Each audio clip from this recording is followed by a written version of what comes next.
Hi, everyone, and welcome to today's Healthy Relationships Initiative Relationship Booster. These programs are free online relationship education programs where we talk with local experts on different topics. Our mission with the Healthy Relationships Initiative is to promote happy, healthy, and safe relationships of all kinds in Guilford County and beyond. And we really encourage you to check out our website at guilfordhri.org if you'd like to learn more about our work and connect to more of our resources and programs, as well as connect with us on social media at Guilford HRI. Just a few comments before we get started. If you have any questions, you can submit them through the chat room, and we encourage you to do so. We will either take questions at the end, or if they're connected to something that we're talking about, we'll take them during the program itself. And before you sign off, we'd invite you to please fill out our feedback form at the end of the program, because we're always looking to get information to help us improve our programs moving forward. Today's Healthy Relationships Initiative Relationship Booster is going to be on the topic of easing K-12 school transitions. My name is Christine Murray, and I'm the director of the Healthy Relationships Initiative, and I'm also a professor in the counseling department at UNC Greensboro. And today we are joined by our special guest, Dr. Karen Meadows. Thank you so much for being here. You're welcome. And we're super excited to have Karen here with us. She's a real expert on this topic and brings a wealth of experience in different school counseling roles. And so, Karen, would you share a little bit about your background and especially maybe why you were interested in this particular topic? Oh, gosh. So I started, we were talking earlier, I actually started in finance. And so I came back to school. I started as a middle school counselor. I did 2 years, and then I opened a new middle school as a third-year counselor. Oh, wow. So I always say that was like 3 years in 1 year, opening a new school. So I worked there for about 8 to 10 years, and then I transitioned to a district position where I supervised elementary and middle school counselors. And so I did that for another 10 years, and I've recently gone back to a high school. So this is completing my first year. So just a wealth of knowledge. Yeah, and you've really just worked at every level within the school Every system, level. Elementary, middle, high school. Yes, and different initiatives. I think those types of experiences are very important. So I was the contact for bullying prevention for the district. Crisis, I served as a crisis team leader for our district. Suicide interventions, I've led those trainings for our district. So the role is really complex and varied. Yeah, yeah. It sounds like you've had a lot of school transitions yourself. I have. So I think that perspective. I can bring some from my own personal experience. Yeah, great. Well, I'm so excited to learn from you as a parent myself who deals with school transitions a lot, but also we know that these are challenges that really and experiences that impact a lot of families in our community and beyond. So right now, when we're taping this program, and some people may watch it later, it's the middle of summer, so a lot of people are maybe trying to put school out of their mind for the time being. But we, of course, have the school year coming up, and I'm sure there are a lot of families who are really starting to think about the coming school year and what changes might be ahead. So different types of transitions. It might be starting a new school, even just changing grades. It could be also moving to a different level of school, so whether it's starting kindergarten for the first time or that transition of moving up to middle school or high school. There's just a lot of transitions that can happen in the schools.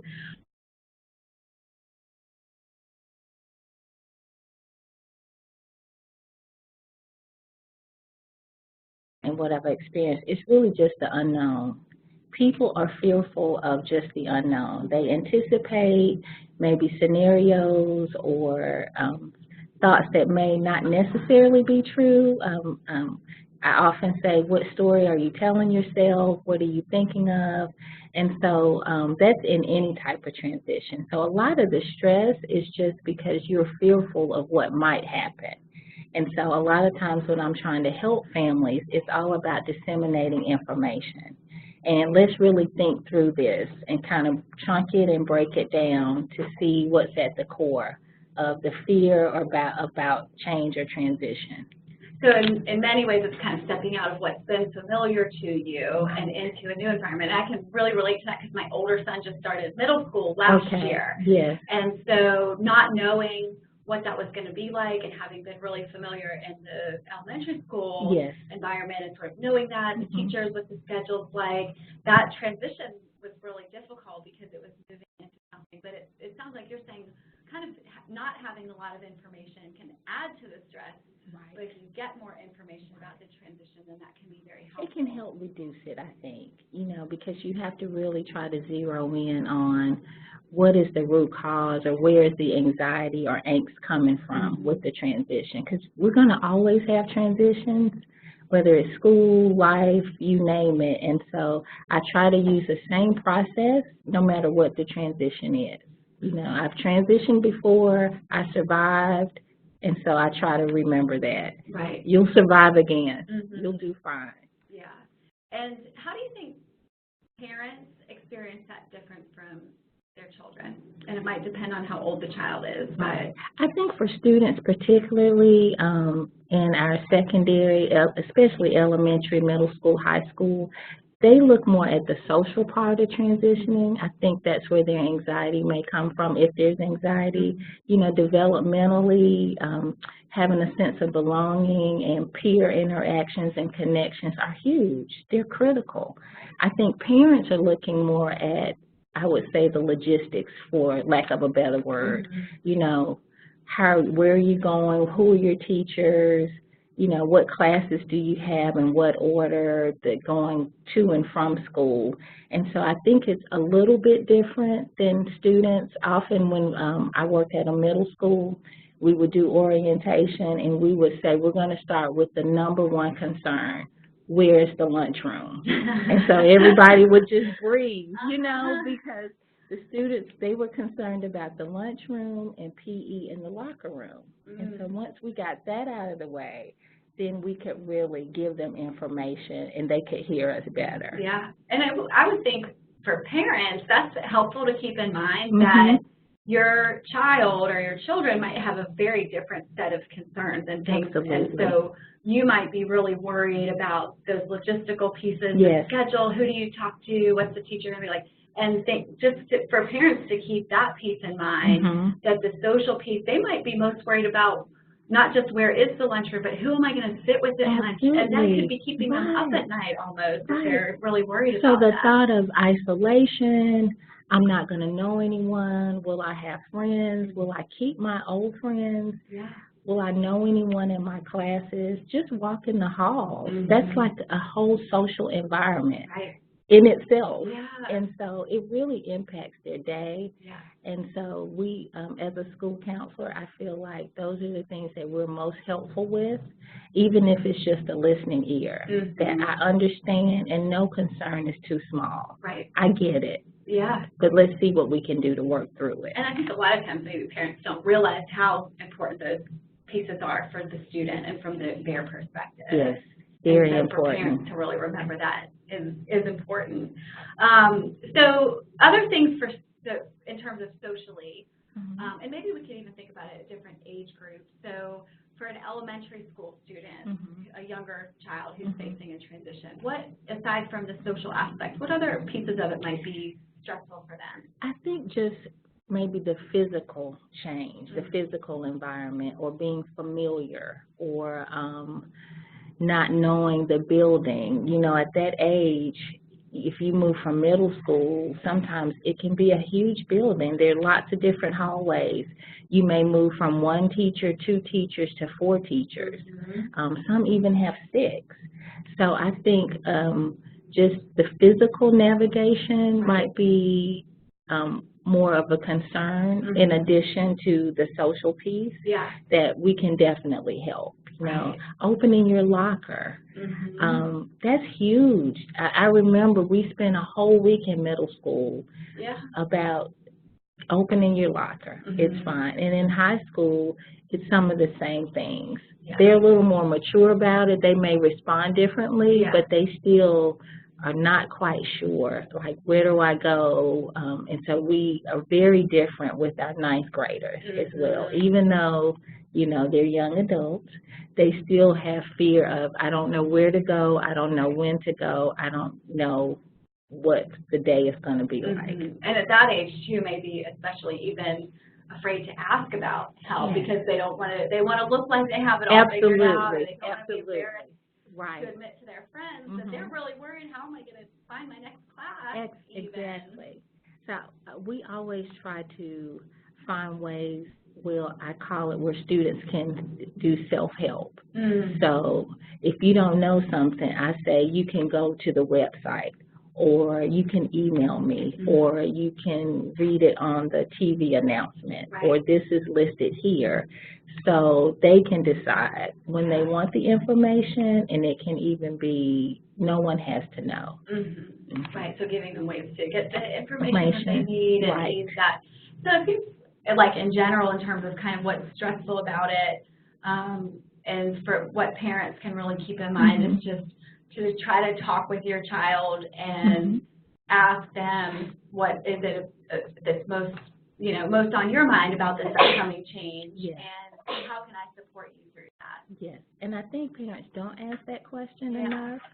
And sometimes I think at this age, too, especially as high school, they are not as verbal, and even middle school. So I say do a writing exercise, like do a list of maybe what your concerns are, how you'd like it to be, what you think is going to happen, and then you can connect those pieces. Yeah, and that's a great, we'll talk a little bit more about this later, but these transitions are good kind of training ground for life skills that they'll use, because really it's similar if you were starting a new job and what that would look like, and how do you find your office, and how do you know what time you take lunch. And, you know, those are the kinds of things that even as adults sometimes, like, I don't know how to do these things when we're entering new environments. So by teaching them a skill, I love that idea of, like, let's write down a list and let's map out a plan, and maybe even sharing, you know, and by the way, when I started my last job, I did the exact same thing because I was also worried about similar things. And parents, they can do their own list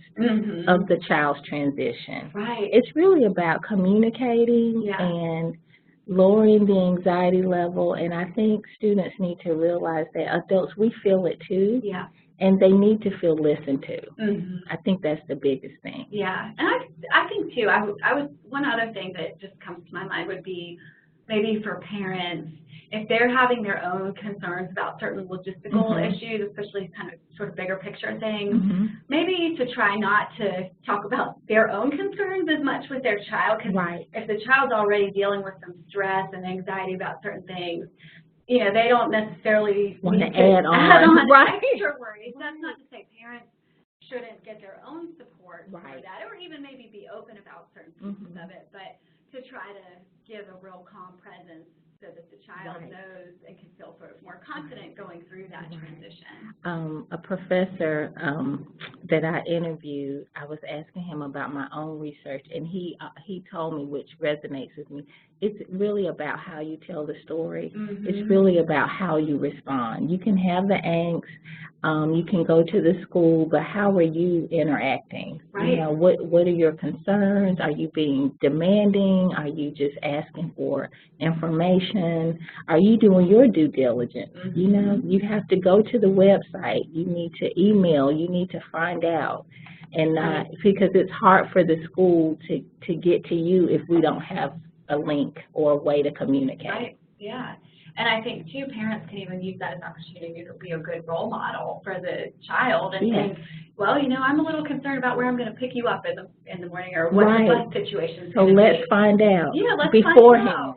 Let's figure out who do we need to call, or let's look at a website and maybe to handle it in a more calm, problem-solving manner, and then that is a good role model.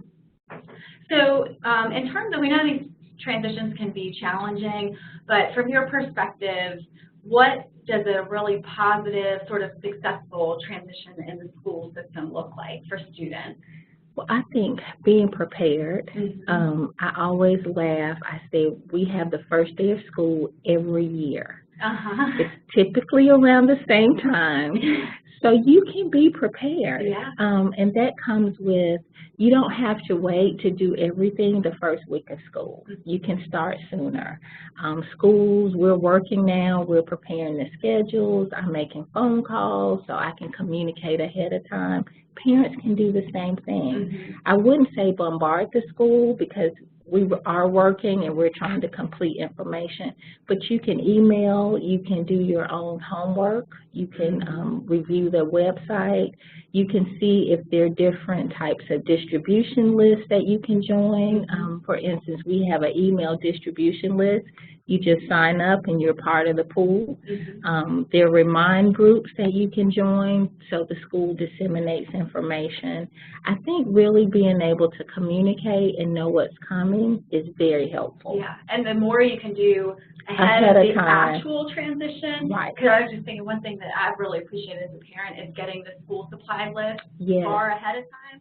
So that's something you can take care of earlier so that it's not, oh gosh, we're frantically running the night before open house to go get all these notebooks and pencils and things like that, because we've got that taken care of. And that does help to ease the transition. It does. Getting as much done ahead of time, and being as prepared as possible. Even as small as just putting dates on the calendar. So you can go ahead, we have the calendar for the whole year. Book spring break, see when you're off, when you have vacation. Not when you have vacation, see when you're off, when we have teacher work days. All of those to me can just give you a sense of direction about, okay, we have a plan for the year, we can move forward. Even the reading list, most schools have those, you know, so read the book now, don't wait. Yeah, that's a great point. That helps is kind of being prepared so that when you come, there's always going to be any changes can be stressful and difficult, but the more you've kind of taken care of it ahead of time, you go into it, you feel ready, maybe even a little bit ahead of schedule in certain areas, definitely seems good. And I heard you also say earlier, when you do then come across something that you're not sure, find the answer. So don't be afraid to ask questions, whether you're the parent or if you're the student.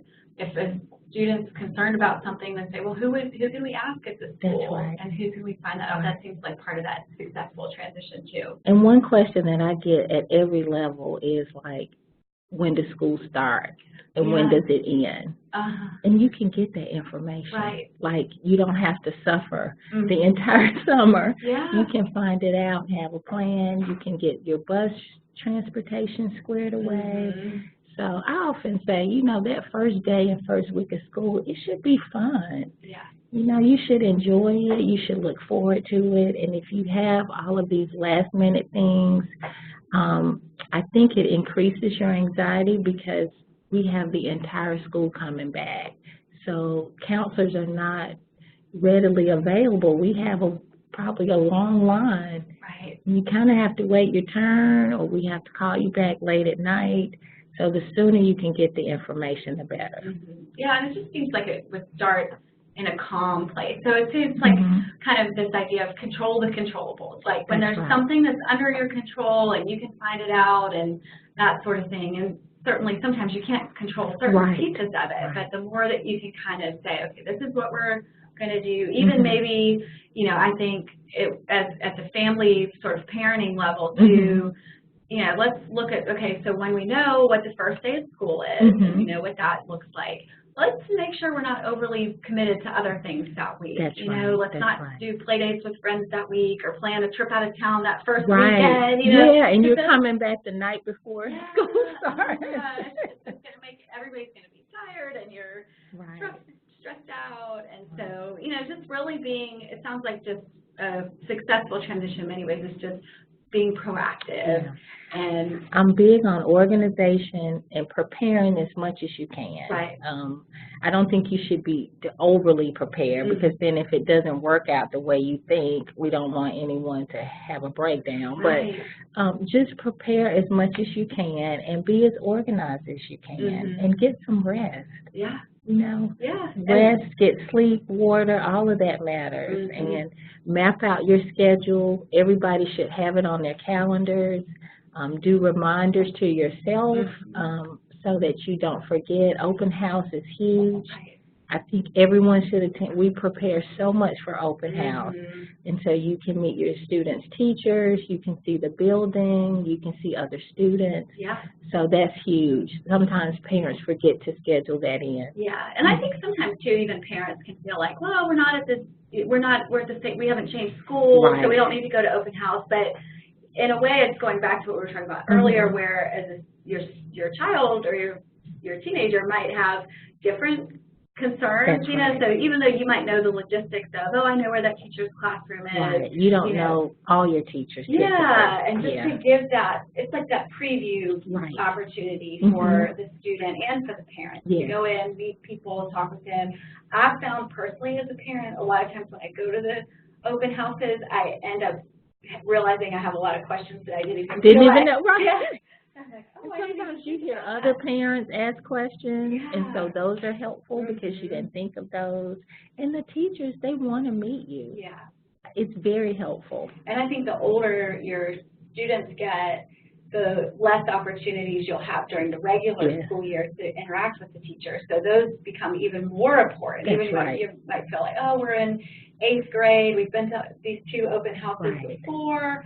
But really just that's a great opportunity to get to know the new teacher, to know the new hallway that they're going to be in, and then, those opportunities. And even the schedule, as hard as we work, we're human. Yeah. And so sometimes there's errors, and sometimes getting your schedule and walking it reflects the error. And so you can figure that out, and we can get it cleared up before the first day of school. And so much less stressful. So much less stressful. To do it before that first day versus to discover something and just when you get off the bus. Yeah. Right. We see it even at the university level. I know. Where we'll get the first week of classes, you just have students walking by. Where's this class? What room am I in? And that planning is something so important. And really, again, you're kind of, from a parenting perspective, beyond just that immediate transition. When you're doing those things, you're showing your child, you're role modeling for them, and you're helping them to learn basic sort of life skills that help them when they face other transitions, like whether it's school or something else. But it's more stressful when you leave so many things open to chance. It is. In a way. And I always tell parents and students, you really have to advocate for yourself, especially when they transition to college. You can't just sit and say, well, no one called me. Right. Be proactive. You look, if you see something, say something. I know that's more social, but the suicide part. But say something and ask and look for and go to. So all of those are helpful. Yeah. I think, too, as much as it sounds like you are as much a fan of good organization as I am in general. Maybe too much sometimes. Yeah, me too. But it sounds like, as much as that's really helpful, and we know that as much planning and preparation, I think another piece of it probably is a successful transition is when you've accepted some level of uncertainty and just to be able to kind of tell yourself, for the first week or two, or even the first month, or even maybe the first year in a new school, there's just going to be new things, and to kind of just accept that and remind yourself that it's okay if you feel a little disorganized or a little uneasy or uncertain, because some things you don't find out until halfway through the school year because there's a new something that happens and it's a change. And it's a process. When you're new, you don't know everything, and you're going to learn it, but you may learn it slowly, and that's fine. The whole grade level's typically new. Right. So just walk through it. If you don't know something, ask someone or try to find out. Yeah.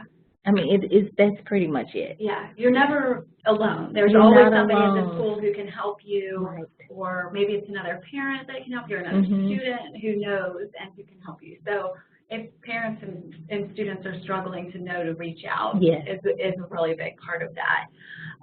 So we've already talked a little bit about this, but do you have any other sort of practical strategies that you would suggest for parents to help their children or their students have a successful school transition? I can't, communication. You've got to talk and listen to really kind of find out what's going on, because it could even change over the summer. Even when students get their schedules, and maybe they don't get the perfect schedule that they anticipated. That's another level. That might be another discussion. And like you said, just accepting that, you know, things aren't going to be perfect, but you'll be fine. Unless it's a real error, a wrong class, you can just work through that and figure it out. You know, students compare their schedules and oh, you got so-and-so, even the teacher you receive. Sometimes poor teachers, they have reputations, and sometimes students go in already saying, like, oh, my God. And, and it turns out sometimes it's not like that at all. So I would say really just communication, whatever works best for you and your student or students that you find successful, finding ways for it to listen and to also talk. Yeah, so having that ongoing conversation, and it can be hard because especially for different reasons, I guess, for younger kids and older kids, sometimes they're not always, if you say, well, how was your day? They're like, it was fine. You know, that's it. That's all you're going to get. But, you know, just having ongoing, open conversations with them. Maybe maybe you ask it right after. It's not when they're most wanting to talk. But maybe there are other times if you get out and just are taking a walk or something, and that might be, oh, this happened at school. Let's talk about this and how you feel. And even I think for parents too, probably to just say, you know, I just want you to know if anything comes up, or if you ever need any help, or you need to talk about anything, just know I'm always here. You can probably not remind your child that too much. I think the more informal environments are actually the best. You know, if you're doing something else, it can come up in conversation. If you see something, that's a great teaching moment. You can find a way to weave it in, especially with our young men. Sometimes they're not as verbal. So they can be playing basketball or doing something else, and you guys can have somewhat of a conversation. Yeah, I find a lot of times with my sons, the immediate question, the sort of direct question of, well, how was school today? Oh, it's fine. What did you do? What did you learn? The same thing. But then later in the day, or a couple of days later, it's like, oh, this happened. And oh, why didn't you tell me that earlier when I asked that? But that's okay. They'll kind of tell you in their own time. If you have that good foundation, which you said, to make sure you have the foundation that the child can see that you're present for them. They know that they can talk to you and share things that are going on. And for parents to really be open to it. And sometimes you have to be more specific in your questions. Like I always tell parents, and we laugh about it in conferences, they'll say, well, I asked them if they did their homework, and I say, you know the answer will always be yes. It'll never be, oh, no, I didn't do it, typically. So you have to say, let me see your homework. Let me review your homework. Let's follow up. So you have to not ask just generic questions. And for parents, too, kind of similarly, if your child brings home a planner, to look at it every day. I know sometimes my one son, he never writes in his planner, but I still look at it and sign it every day. One of these days there might be something in there, and then at least he knows and the teacher knows that whether he's writing anything. He's going to look. But I mean, that's another way to get information. Don't just, you get a lot of paperwork as a parent, you know, and there's a lot of information coming at you. It can start to feel overwhelming, and sometimes when parents get overwhelmed, they're just like, forget it, I'm not going to look at anything. But just to take that few minutes to look through the papers, stay on top of things, because really you can find a lot of times things that your child may not say directly to you, but that you can get the information. You can see it or see a pattern. And being consistent, I think sometimes we underestimate that too. Just students need to know they need some type of structure, and they need to know that there's going to be some follow-up, whatever that is. So I may say no, but I know somebody's going to check next week, or they may communicate with my teacher. And so even if a student maybe doesn't feel as comfortable saying something, sometimes they're really happy that you're going to follow up. Because it relieves some pressure. They know that somebody's looking out for them. They have a support system. So let's shift gears a little bit, because now we've been talking about what a successful, positive transition looks like. But let's talk about challenges. So what would be some things? Let's say there's a student who is really anxious about some transition. Even maybe once the transition happens and there's still a lot of anxiety about that. What would your recommendation be for that when there's a lot of anxiety around a particular transition, maybe starting a new school or a new grade? Well, I look at it in two ways. I look at it through the social, emotional lens type way. Are they emotional about feelings or peers or what's going to happen? Are they more scared about, I physically don't know where I'm going, I've never been there, I'm unsure about that? Do they even feel like inadequate? You know, do they feel underprepared? Yeah. And so I'm going to be the only one that doesn't know whatever, X, Y, Z. And so you really have to kind of hone in to see kind of which one it is. It could be all three. And so once you figure that out, there are ways to me that you can support whatever the need is, whether it's, if they're unsure, visit the school. You know, you can take tours, you can walk around, you can get familiar. If they're concerned about not knowing anyone, try to connect with others before school starts. Right. You know, in the neighborhood, friends. I know a lot of students do magnet schools, so they're not attending the school in their neighborhood. You can call and see if there are ways to connect, you know, before school starts. Right. So they at least know someone. Yeah. Or feel like they'll know someone. So even just having that one friend or that one familiar face can be really helpful.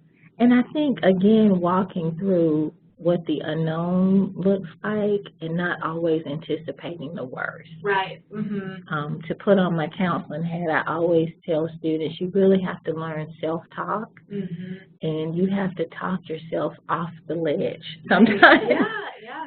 And you can figure out what works for you.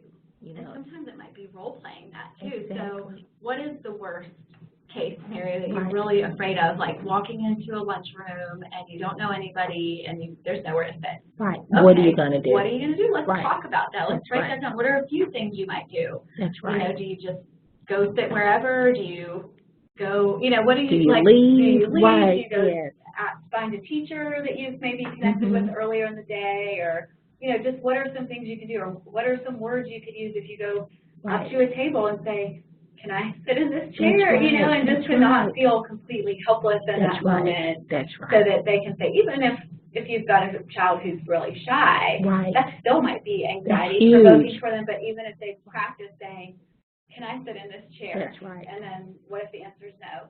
Okay, I'm going to go find another chair. Right. You know, how do I do that? And like, you know, to kind of walk through some of those situations really can go a long way too. It can, because a lot of it is mental, our mental state. Yeah. And we're just afraid of what might happen. And it might happen. I'm not saying it doesn't happen. Yeah. But then, okay, so what? So let's figure that out and try to move forward. Let's find another group. Let's have another plan. Yeah. I like that too, like kind of what's the backup plan. So let's say you literally, nobody is friendly to you in the cafeteria at all. Or everyone has their earbuds in. Like they didn't even hear you say hello. You thought they ignored you and they didn't hear you. Yeah, that's true. And it might mean then, okay, plan B is let's go talk to a teacher, or let's talk to the school counselor. Let's, you know, find somebody who can maybe come into, maybe not with you, but be watching what happens and help you through that more directly. You know, and I think, again, not to kind of repeat this too much, but I think that this is just, to me, an important thing for parents to remember, that these are life skills, you know, and that's something that learning to go into uncomfortable situations, thinking through how you might handle different scenarios, what do you do if it gets to be a little bit worse of a problem. Those are things that we can learn that happens for the rest of your life. That's right. That's right.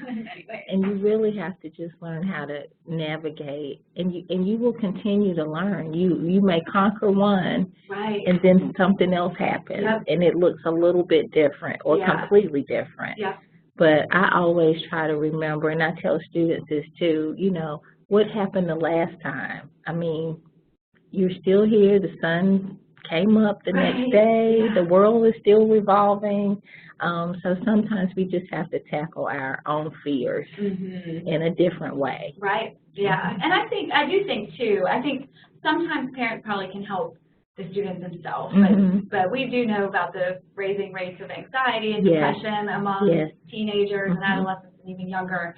So it might be helpful for those who are listening to this who aren't familiar, who know in general about counseling, but could you speak a little bit about if there was a student that had anxiety, is that something a school counselor would help with, or how would a school counselor maybe help connect them to another counselor in the community if there was some really significant anxiety? So the first thing I would say is please communicate with the teacher, the counselor, even an administrator. Like, don't wait. I think a lot of times parents are too kind. You know, they don't want to bother anyone, or they think they can handle it. But we often see very different things in school. That's right. Your student at home may be really different in large groups, and so that whole group dynamic can shift lots of things. School counselors, we're certainly certified and licensed to work with anxiety. We just have different parameters in a school. So we can't diagnose, we can't do long-term therapy in a school. So we can help in the school setting, giving strategies to the student while they're in school, even at home. If it continues, then that's our role to actually refer out. So we will try to find you resources so you can be better equipped and have maybe some more long-standing assistance. Right. So in many ways, school counselors are a great kind of starting point resource for many students and families because the school counselor is trained to assess what's going on and understand maybe what level of anxiety we've got here. Is this something that a few opportunities to talk through and learning some skills will help, or is this kind of beyond that scope and it might require something longer term? Right, because we understand the symptomology of it. We just can't always address it on a long-term basis, or the severity of it may be too severe for the school. So I always give a comparison, which helps me. You think of even a school nurse. So she may know the signs of if a student has cancer or something, but there's only so much she could do in a school setting. Or even if they break a leg, she knows it's broken. She can help, but they've got to be transitioned out of the school to really deal with that. X-ray, get the cast on. It's just too big for the school setting. So, we're kind of there. And we know the school. We know other students. So we can often connect students with other students. A lot of times students don't know, 15 other students came feeling the same way. They feel isolated because they just think they're the only one. The only one. And so those are the things where the school counselor really is unique in making those assessments and helping with the connection. And I think that's a great point about reaching out early, and especially keeping in mind that point that as a parent, you're seeing one part of the story at school, and it could be better or worse at home or school. It could be this student's maybe really struggling in school, or there's a lot of social peer challenges going on in that school environment, and the child's not talking about it at home. They seem fretful. Or sometimes children are misbehaving a lot at home, and everything's great at school too. So but that's helpful to see what's different about those different environments. And just remember, there are always multiple perspectives, and typically you can't get one perspective. You can't get all the perspectives from one person. You've got to talk to the team. And I would think in many ways, I know for a lot of parents, they know how to find a counselor in the community or may already have their child in a counselor, so they may not feel the need to go speak with the school counselor, but it seems like it would be helpful if their child is struggling with some sort of transition to even check in with the school counselor, because there might be things that are happening at school that... And there are things we see in the halls. I think we talked about this earlier. In a school setting, you wear lots of hats. You're on hall duty, you're in cafeteria duty, morning duty, carpool, I mean, you name it. So just watching the interactions in the hallway, sometimes you can't tell. You may notice something, but you're not sure. But I always tell teachers it's like putting a puzzle together. if you see something, tell me, because I might have seen something, and then the parent may have seen something, but they were all isolated events. Right. But when we put it together, we're like, oh, we may have an issue. Yeah. But if you don't know, right. Too, because that I think is another important piece, and we talk about this a lot in training family counselors, that a lot of times in families and individuals too, a transition point is going to be stressful for people, and problems can happen. But when those transitions aren't managed well, or there's problems that come up and they're not resolved right away, they just grow bigger and bigger. And so the more you're, again, proactive, but also kind of connecting with other people who can have their eyes on the situation and be supporting a child in a different way, I think it's the more helpful it can be. I think you have to be open-minded as well, and again, asking more probing questions. So you're not jumping to conclusions. Yeah. And you're really figuring out, let me think and process and do more listening. Like you were saying, sometimes you can just run across something and see it. Yeah. Yeah, so we don't, what I hate is when I feel like a student has suffered, and I just wish you would have said something. Right. You know, you don't, and students, especially in high school, you know, they want to handle it on their own often, or their friends. That's their healthy group. Yeah. Those are their physicians. My friend told me, I'm like, yeah, probably wouldn't have done that, you know.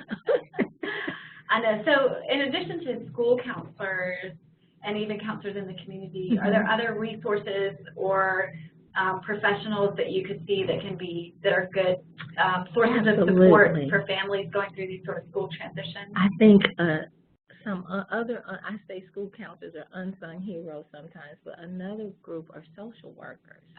Every school has a social worker, and they might not have a full-time here in Guilford County, but they are very skilled, and they have even more access to community resources because they're out in the community or doing home visits.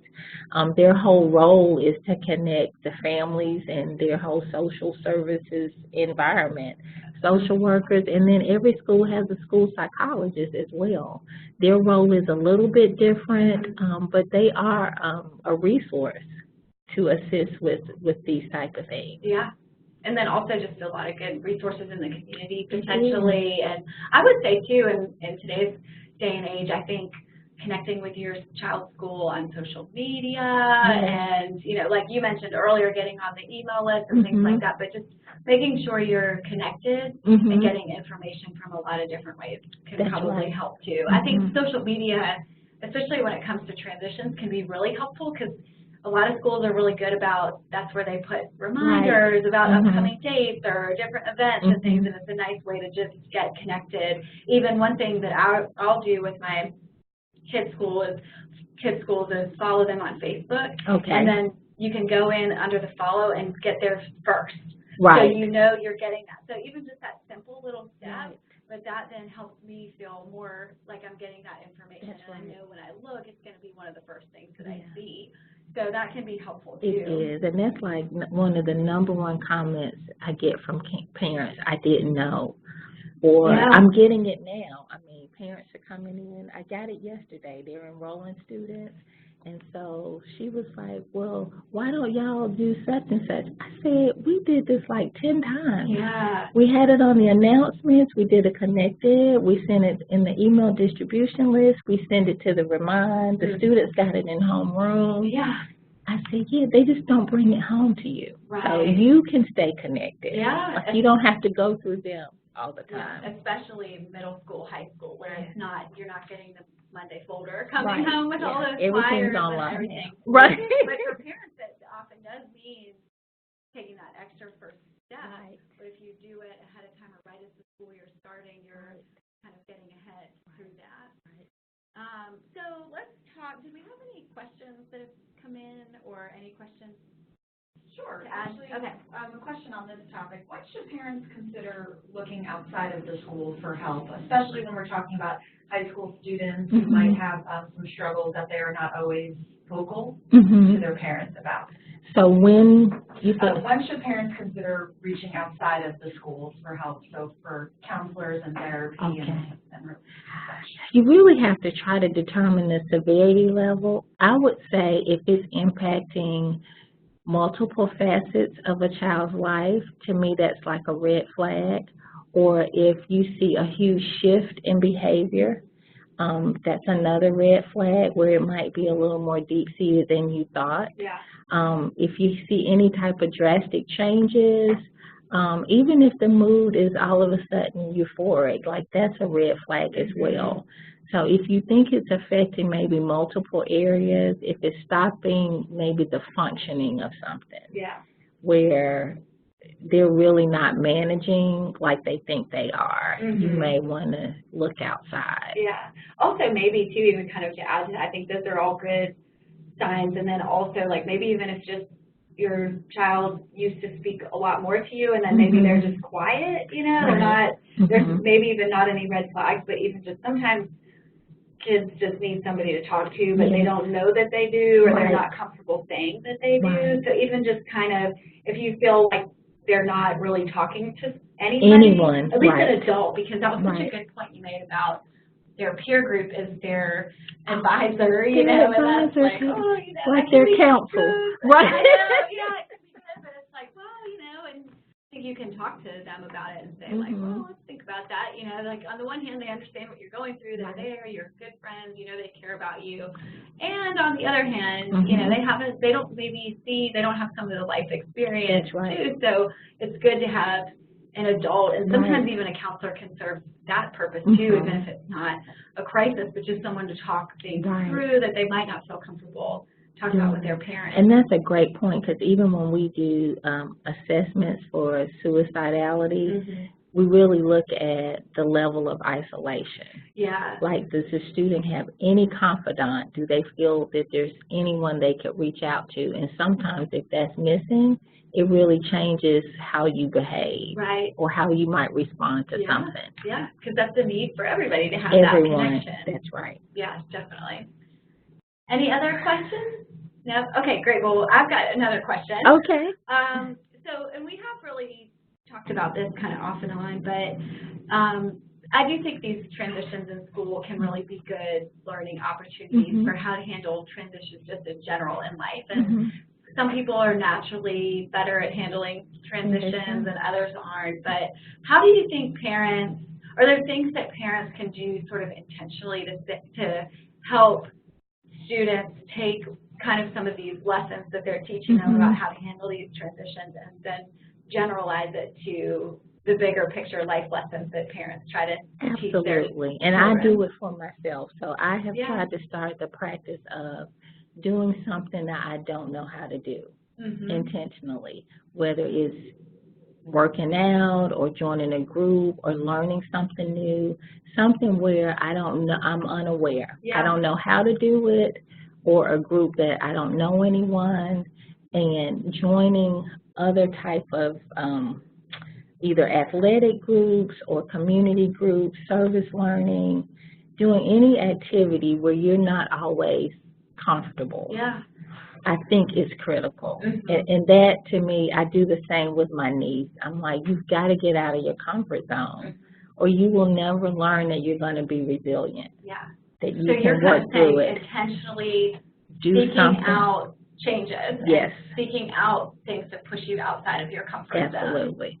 Because sometimes you have to know what it feels like to be the new person.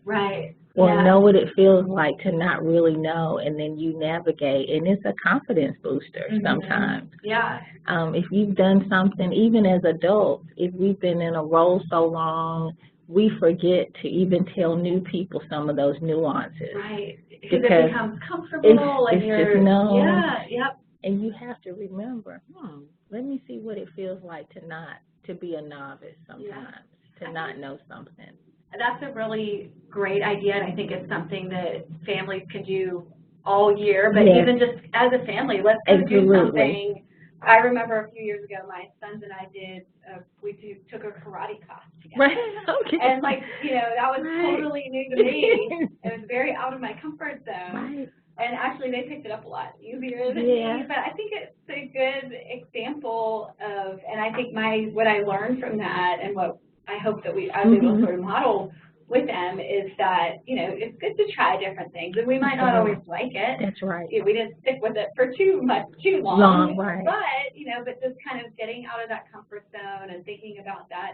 And so families can even do that, like thinking about transitions. You don't even have to talk about school. That's right. But let's go try something different. Let's try like some activity or some class or something that we've not done before. Right. And it's going to be a little weird and uncomfortable for all of us. But let's see how we work through it. Yeah. So that's where you develop those skills. I think you develop empathy. You're much more empathetic to different people and different circumstances. Yeah. You develop resilience, coping skills. All of those, to me, are embedded in that. And it doesn't take money.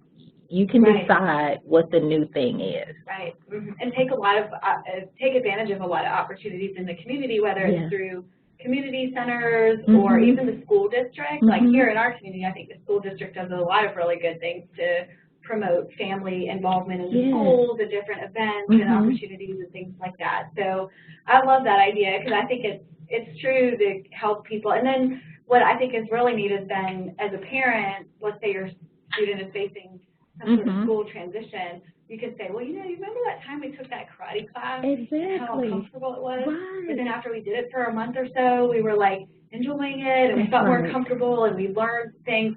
Like the same thing can happen here. You know, you're going to get more comfortable in this environment and you're going to feel better about what you can do with it. So. And I think people are so afraid to fail or not be perfect or good at something. Yeah. But it's okay. Yeah. I mean, that's how you get better. And teaching that you can not be the best. Right. You might be number 9 out of 10, but you're in the group, and that's fine. Right. Yeah. So really, for parents to keep a positive attitude about change and not putting too many expectations. We didn't really even talk too much about that, but I think students feel a lot of pressure, like around I've got to get really good grades, I need straight A's, anything less than straight A's, and you know, of course we want to have high positive expectations, right. But at the same time, that can add a lot of a lot of pressure. Perfectionism. That is just, we've got to help, especially our young ladies, understand that is just impossible. Right. You can do your best and work towards your best, but it's okay if you're not perfect. Yeah. Yeah, and even taking rigorous coursework, you know, I'm always encouraging students, but a lot of them, if they don't think they're going to get an A, then they don't want to participate. But I'm like, the experience is where you're going to get your most benefit. Yeah, and it's almost like parents and other adults need to talk more about students about that, about what you can learn from going through something that's different, or you know, sort of talk with them about, well, what if you got a B in a really hard class compared to an A in an easy with class? No challenge. You know, and then just even thinking about, well, what does that look like if you're an NBA player? Like, do you feel good if you beat a high school basketball team, or when you feel better, like maybe coming in second in the world, you know, in the championship, you know, compared to like just going and beating an easy team, you know. So it's like helping them to kind of, I think examples like that, they're kind of silly, but at the same time, I think in many ways to them, it's like, oh, that makes sense, you know, and to be okay with taking on challenges is important. Yeah. So before we wrap up, do you have any final thoughts that you want to share on this topic? Gosh, look, I feel like I've shared so much. Yeah, we've covered a lot. We have. I think my only final thought is, you know, just really helping families and students realize that they will make it through the transition. Don't make the fear of the unknown worse than the actual transition. Yeah, that's a great way to put it. Yeah, it's fine. And reach out to the schools. Really, I'm a huge proponent of putting information in areas where people can get it themselves, and so you don't have to wait to speak to one person or get the specific counselor.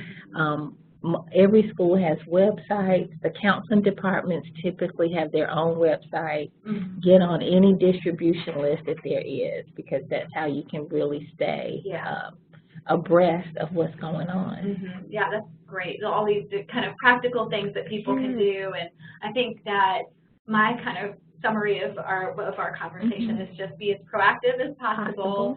Embrace that there's going to always be some uncertainty, but think about how can you learn and grow through those experiences. That's right. And even carry that forward into other areas of your life too. So I've really enjoyed our conversation, especially as a parent. I'm already starting to think about our upcoming school transitions, and honestly, it's always a stressful time, and I'm sure it's a stressful time for parents or for teachers and for school counselors and anybody in the school system too. I mean, we are very busy right now. People always say, well, what are you doing? And I'm like, what are we not doing should be the question. Yeah, there's a lot of work that goes into it to make those transitions as easy as possible for people. So so we want to thank everybody again for being here. Again, if you have a chance before you sign off, please click the form to give us feedback on the program.